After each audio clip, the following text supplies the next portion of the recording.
Décideurs engagés, l'émission TV de l'Hémicycle qui révèle les décideurs et nous permet de comprendre ce qui, chaque jour, leur donne envie de se battre et de réussir. Bienvenue dans On se dit tout, l'émission des décideurs engagés sur l'Hémicycle TV, et j'ai le plaisir de recevoir aujourd'hui Arnaud Fourré. Bonjour. Bonjour. Merci infiniment d'être avec nous dans On se dit tout. Vous êtes directeur général de l'UMI Formation. L'UMI qui est un organisme de formation pour l'Union des métiers et des industries de l'hôtellerie. On va en parler plus en détail, évidemment. Mais j'aimerais qu'on parle de vous parce que vous avez un parcours assez atypique, puisque vous avez commencé votre carrière en étant enseignant de prof d'histoire. Exactement. Donc, voilà, j'ai un parcours effectivement atypique. J'ai démarré, donc j'ai fait des études. Alors, je viens d'un milieu assez modeste, puisque mes grands-parents étaient agriculteurs et mes autres grands-parents étaient ouvriers à la chaîne. Et puis, donc, ma maman était très férue sur les études, donc j'ai fait des études d'histoire. Et des études passion, puisque ça m'a permis d'avoir le goût des recherches, et puis une ténacité, puisqu'il faut aller chercher quand même les informations. Et puis, effectivement, je suis devenu enseignant en histoire pendant plus de 2-3 ans, mais bon, ça me manquait un peu le contact, donc en fait, j'ai évolué, j'ai fait un peu tous les métiers dans la formation. Je suis devenu un professionnel de la formation. J'ai fait des cours particuliers, j'ai vendu des formations, donc au fur et à mesure. Et puis, je suis entré en 98 au MEDEF, à l'organisme de formation du MEDEF, où j'ai eu mon mentor qui m'a appris mon métier, puisque j'étais jeune, sur la formation. Et donc j'ai pu évoluer comme ça et reprendre effectivement mes études, puisque l'importance du mentor, voilà, il y a toujours une rencontre à un moment donné de sa carrière ou de sa vie professionnelle qui fait que on est boosté et ou alors il y a le déclic sur la voie que l'on veut prendre. Oui, c'est exactement. C'est déjà fallait croire au profil quand il m'a recruté.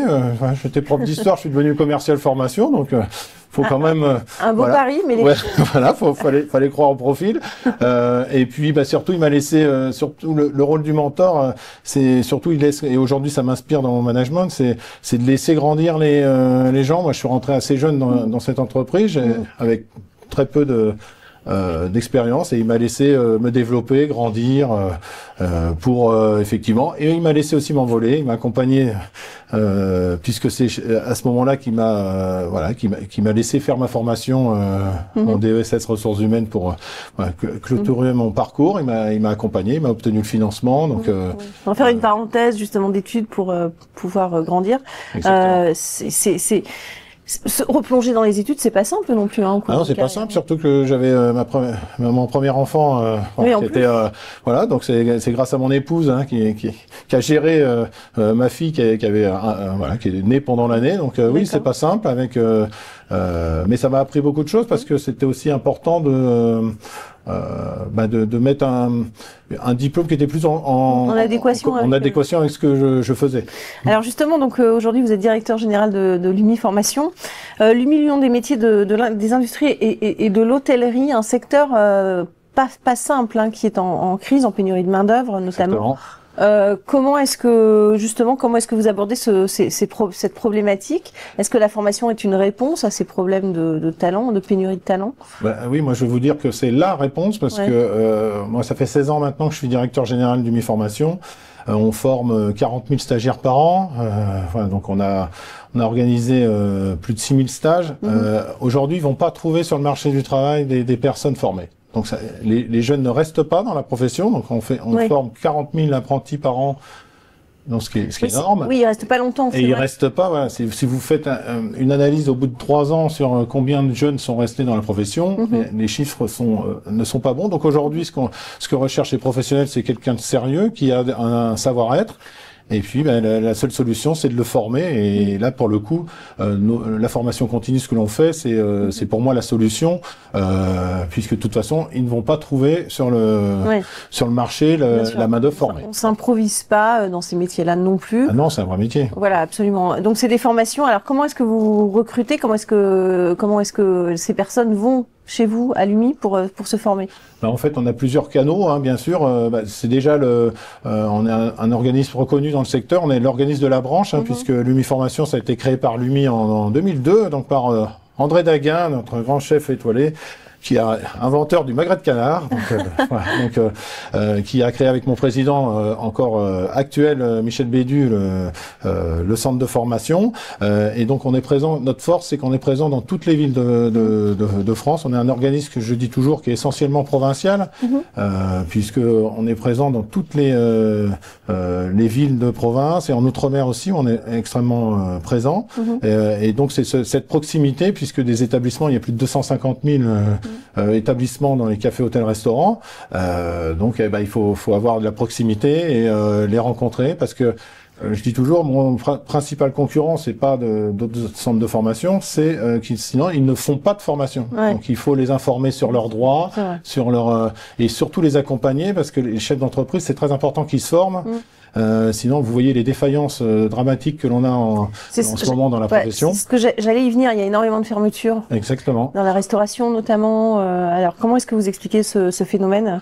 Est-ce que le phénomène, c'est que vous avez beaucoup de personnes qui se lancent dans nos métiers. Il y a pas de formation vraiment obligatoire pour devenir restaurateur. Vous n'avez pas l'obligation d'avoir un CAP cuisine ou autre. Donc, en fait, il y a beaucoup de personnes qui sont attirées par ces métiers, qui vont mettre leur maison, mettre toutes leurs économies pour ouvrir un restaurant, sauf qu'ils sont pas du métier. Et c'est un métier qui est extrêmement difficile. Sur les marges, il faut être très très précis. Et souvent, en fait, en gestion, on a des gros problèmes de gestion. Et c'est pour ça que on soutient le syndicat et bien sûr notre centre de formation. On soutient le fait de faire un permis d'entreprendre qui permettrait d'apporter une formation obligatoire en gestion pour tout chef d'entreprise qui n'a pas fait de diplôme dans l'hôtellerie-restauration. Parce que c'est vraiment le problème. Après, il y a diverses raisons. Le pouvoir d'achat des Français, le télétravail aussi peut-être. Où maintenant il y a moins de personnes qui vont au restaurant. Donc, comment est-ce que le secteur, qui se plaint d'ailleurs, va pouvoir remonter la pente et c'est toujours pareil, il y a de la place, il faut se professionnaliser toujours et encore. Donc ça passe toujours par la formation en fait. Pour moi, c'est l'outil clé. C'est-à-dire qu'on peut pas, en fait, la difficulté, on aurait tous nos jeunes qui sortent, ce que je vous disais tout à l'heure, qui sortent des CFA, des lycées hôteliers, qui resteraient chez nous, on n'aurait pas cette difficulté. Mais c'est pas ce qui se passe. Donc en fait, on doit à chaque fois accompagner, et puis les restaurants sont toujours repris. Ils ferment, vous avez dû le constater, souvent, ils ferment, ils rouvrent. C'est vrai. Alors il y a aussi, pour qu'ils viennent faire des formations, il faut aussi que le métier retrouve de l'attractivité.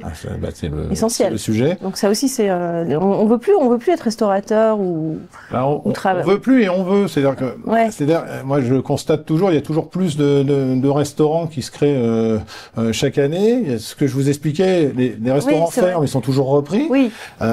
C'est vrai que en fait, il y en a même trop par rapport parfois à la demande. Vous l'avez par exemple à La Rochelle. C'est vrai. Vous avez une suroffre de la restauration, donc quand vous avez été à La Rochelle, vous le voyez bien, puisqu'il faut tenir toute l'année quand on est saisonnier. Donc en fait, ce qu'il faut absolument que l'on fasse, c'est d'avoir un discours positif sur ces métiers, parce que par exemple nous on forme plus de 250 jeunes barman et leur rêve c'est d'ouvrir un bar. Et certains le font, mais donc en fait il faut être plus positif que de parler des contraintes. Moi mes jeunes barman, toutes mes sessions sont complètes, alors qu'ils travaillent la nuit, ils ont les mêmes. Quand on a une famille c'est pas simple. Mais bon, quand on est une femme c'est pas simple. C'est vrai.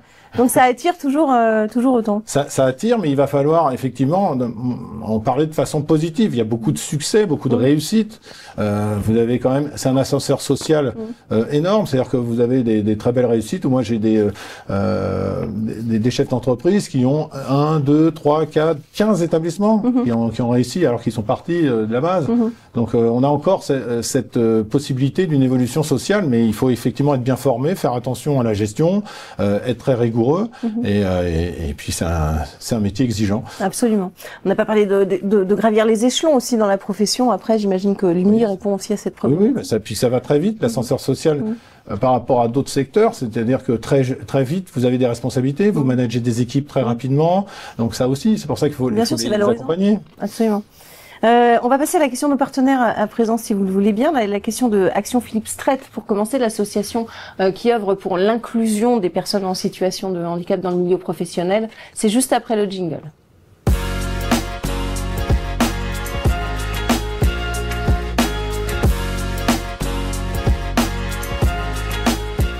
Question Action Philippe Strait à présent. Pour vous, Arnaud Fourré, c'est celle-ci, celle que vous avez choisie parmi plusieurs questions. Quelles sont selon vous les actions spécifiques à déployer pour soutenir l'insertion professionnelle des talents en situation de handicap ? Alors, quand j'ai vu les questions, c'est un sujet qui me tient à cœur parce que mon frère travaille et qui est né dans une association de handicap, donc il connaît bien le sujet. Les principales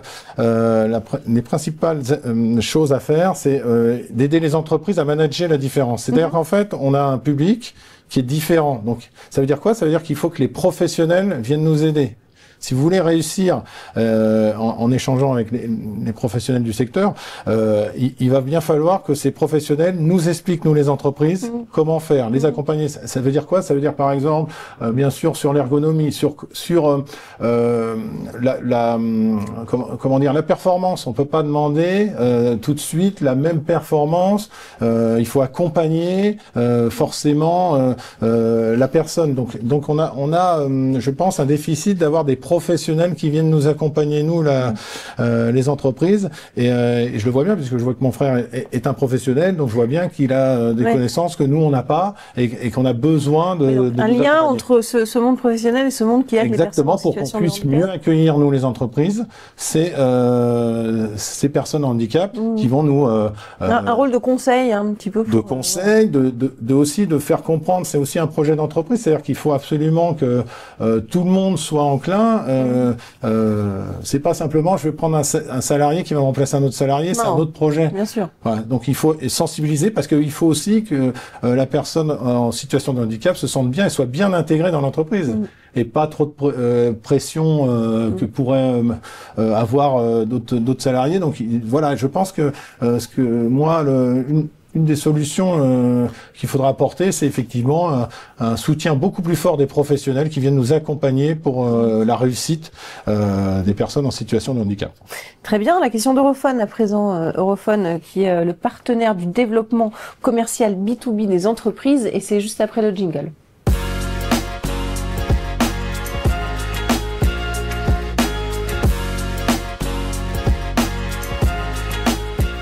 La question d'Europhone pour vous, Arnaud Fourré, c'est celle-ci. Face aux incertitudes économiques actuelles, quelle stratégie votre entreprise met-elle en place pour renforcer sa résilience et assurer une croissance durable en 2025 ? Alors effectivement, 2025, c'est pas la même année que 2024 où moi j'ai eu la meilleure année de l'entreprise en 2024, mais alors effectivement on est passé dans une année beaucoup plus compliquée, donc qui a nécessité une analyse beaucoup plus fine dans un premier temps des dispositifs. Nous on fonctionne beaucoup avec les dispositifs de financement de la formation, j'y reviendrai plus tard, mais beaucoup de financements sont bloqués, donc il a fallu redéployer l'entreprise sur les dispositifs qui sont actifs et Dieu sait qu'il y en a beaucoup qui ne sont pas. Donc ça nécessite d'avoir une agilité de l'entreprise assez forte pour pouvoir assez vite se repositionner sur les secteurs que l'on peut avoir. Il faut également continuer l'innovation. Là, je viens de sortir une formation en développement durable, 100% IA. Oui, c'est ce que j'allais dire, les nouvelles technologies. Exactement, avec des formateurs qui sont des avatars. Donc ça c'est intéressant. J'ai déjà vendu plus de 200 licences en un mois sur le lancement de ce produit. Donc on voit bien qu'il faut continuer à innover puisque la formation de demain c'est pas celle que l'on a connue. Voilà, donc ça passe par des instructeurs artificiels, on va dire. C'est ça, c'est des formateurs, mais qui sont. Voilà, est-ce qu'on a autant d'attention finalement envers c'est assez bluffant. Ouais, c'est bluffant. Je pourrais vous montrer, mais c'est assez bluffant et surtout que ça évolue en permanence. Donc les avatars, ils font de plus en plus de choses. Maintenant, ils bougent les mains. Oui, c'est vrai. Et bientôt, ils vont faire les interviews. Ils ressemblent vraiment à des humains, pour le coup. Attention, je passe pas les interviews. Mais vous êtes réel? Non. Oui, vous voyez, je suis assez grand. Donc voilà. Et puis, surtout, c'est dans ce secteur, il faut serrer la gestion. Donc on est tous, je pense, pareil, à serrer la gestion, faire attention beaucoup plus sur nos coûts. Moi, j'ai renégocié avec les fournisseurs. Voilà, on est tous en attente parce que et à la fois, j'ai continué à travailler sur des plans de développement que je vais pouvoir ressortir au moment où les jours meilleurs vont arriver. qu'on espère bientôt. Très bien, j'espère que ce sera le cas. Ça va être l'heure de la question de l'hémicycle à présent. Cette fois, vous allez pouvoir interpeller justement les personnes qui nous gouvernent. La question de l'hémicycle, c'est juste après le jingle.